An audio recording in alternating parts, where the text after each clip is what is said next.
మెప్పు కోసము పోలీస్ డిపార్ట్మెంట్లో ఉన్న కొంతమంది అధికారులు అక్రమంగా ఆ కార్యక్రమాన్ని అడ్డుకోవడంతో పాటు పూర్తిగా అక్కడ భయానక వాతావరణాన్ని సృష్టించే కార్యక్రమం చేయడము, అక్కడున్న మా కార్యకర్తలని నాయకుల్ని అక్రమంగా అరెస్ట్ చేయడము, అదేవిధంగా కార్యకర్తలపైన లాఠీ చార్జ్ చేయడము, లాఠీలతో బెదిరించడము, చెప్పులతో దాడి చేయడము ఈ రాష్ట్రంలోనే ఒక నీచమైన కార్యక్రమము పుంగనూరు నియోజకవర్గంలో కొంతమంది పోలీసు అధికారులు మంత్రి పెద్దిరెడ్డి రామచంద్రారెడ్డి గారి మెప్పు కోసం చేయడము చూస్తుంటే ఆంధ్రప్రదేశ్ రాష్ట్రంలో ప్రజాస్వామ్యం నడుస్తోందా, అంబేద్కర్ గారు రాసిన రాజ్యాంగం ఉందా అనే విషయాన్ని ఈరోజు ప్రజలందరూ కూడా చర్చించుకుంటున్నారు.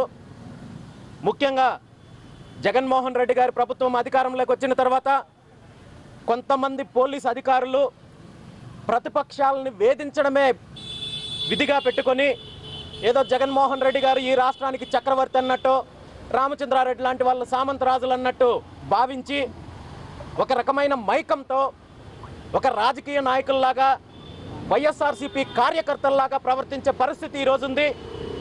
మరీ ముఖ్యంగా చిత్తూరు జిల్లాకు సంబంధించి ఎస్పీ రిశాంత్ రెడ్డి గారు ఆయన ఒక యువ ఐపీఎస్గా ఐఐటి ముంబైలో గ్రాడ్యుయేషన్ చేసిన ఒక యువకుడిగా ఒక ఐపీఎస్ ఆఫీసరు చిత్తూరు జిల్లా ఎస్పీకి వచ్చారంటే జిల్లాకు మంచి జరుగుతుంది, జిల్లాలో శాంతి భద్రతల సమస్యలు కాపాడుతారు, జిల్లా ప్రజలను కాపాడుతారని చెప్పి జిల్లా వాసులందరూ భావిస్తే దానికి విరుద్ధంగా ఒక వైసీపీ కార్యకర్తలాగా రామచంద్రారెడ్డికి బంట్రోతులాగా ప్రవర్తిస్తూ ప్రతిపక్షాలను వేధించడమే కార్యక్రమంగా పెట్టుకొని ప్రతిపక్షాల మీద ప్రజా వ్యతిరేక విధానాల మీద పోరాటం చేస్తున్న ప్రతి ఒక్కరి మీద తప్పుడు కేసులు పెట్టే కార్యక్రమం చేస్తూ ఈరోజు జిల్లాలో ఒక రకమైన భయానక వాతావరణాన్ని సృష్టించే కార్యక్రమము చిత్తూరు జిల్లా ఎస్పీ రిశాంత్ రెడ్డి గారు మంత్రి పెద్దిరెడ్డి రామచంద్రారెడ్డికి మెప్పు కోసము ఇలాంటి నీచమైన కార్యక్రమాలు చేస్తున్నారు. గత 4.5 సంవత్సరం నుండి ఇదే కార్యక్రమాలు చేశారు. తప్పుడు కేసులు పెట్టడము, వేధించడము, అన్ని రకాలుగా భయభ్రాంతులకు గురి చేయడము, ఆస్తుల మీద దాడులు చేయడము ఇవన్నీ చూస్తుంటే ఈరోజు చిత్తూరు జిల్లా ప్రజలే కాదు ఆంధ్రప్రదేశ్ రాష్ట్రం మొత్తం మీద కూడా ఎప్పుడు ఎన్నికలు వచ్చినా వైఎస్ జగన్మోహన్ రెడ్డి గారి ప్రభుత్వాన్ని ఇంటికి పంపించడానికి సిద్ధంగా ఉన్నారు. ఎవరైతే అరాచకాలు చేస్తున్నారో వీళ్ళు అరాచకాలు చేస్తున్న వాళ్ళకి అండగా ఉంటూ అక్రమాలకి మద్దతు ఇస్తున్న అధికారులు కూడా రాబోయే రోజుల్లో దీని మీద మూల్యం చెల్లించుకోవాల్సి వస్తుందని కూడా ఈ సందర్భంగా నేను హెచ్చరిస్తూ ఈ విషయాలన్నింటినీ కూడా గౌరవనీయ గవర్నర్ గారి దృష్టికి తీసుకెళ్లడం జరిగింది. చిత్తూరు జిల్లాలో మరి పుంగనూరు నియోజకవర్గంలో జరుగుతున్న అరాచకాల మీద పూర్తిగా వివరించడం జరిగింది.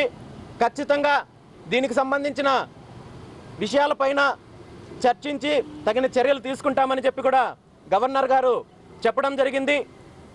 ఈ సందర్భంగా రాష్ట్ర గవర్నర్ గారికి మనస్ఫూర్తిగా ధన్యవాదాలు తెలియజేస్తున్నాను. Thank you very much. Sir, రేపు సోమలలో పశువుల పండుగకే మీకు పర్మిషన్ ఇవ్వలేదు, అలాగే మీ వారిని కూడా అరెస్ట్ చేశారని ఫిర్యాదు చేశారా? దానికి సంబంధించి కూడా గవర్నర్ గారికి పల్లెల్లో ఎంతో ప్రశాంతమైన వాతావరణంలో జరుపుకుంటున్న పండగలకు కూడా ఈరోజు పోలీస్ పర్మిషన్ కావాలి, చలాన్లు కట్టాలి, డిఎస్పీ దగ్గర పర్మిషన్లు తీసుకోవాలంటూ రామచంద్రారెడ్డి గారి మెప్పు కోసము పోలీస్ వ్యవస్థ వ్యవహరిస్తోందంటే అసలు నియోజకవర్గంలో ఏం జరుగుతుందనేది కూడా గమనించాలి. వీటన్నింటి మీద కూడా గవర్నర్ గారికి ఫిర్యాదు చేయడం జరిగింది. ఖచ్చితంగా చర్యలు తీసుకుంటారని ఆశిస్తున్నాను.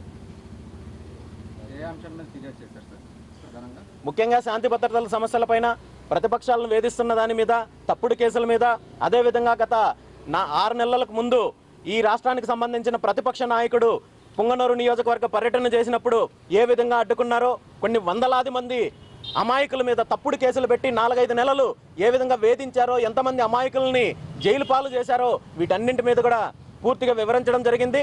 ఖచ్చితంగా ఈ అరాచకాలకి అతి తొందరలోనే అంతం ఉంటుందని చెప్పి కూడా ఈ సందర్భంగా తెలియజేస్తున్నాను. Thank you.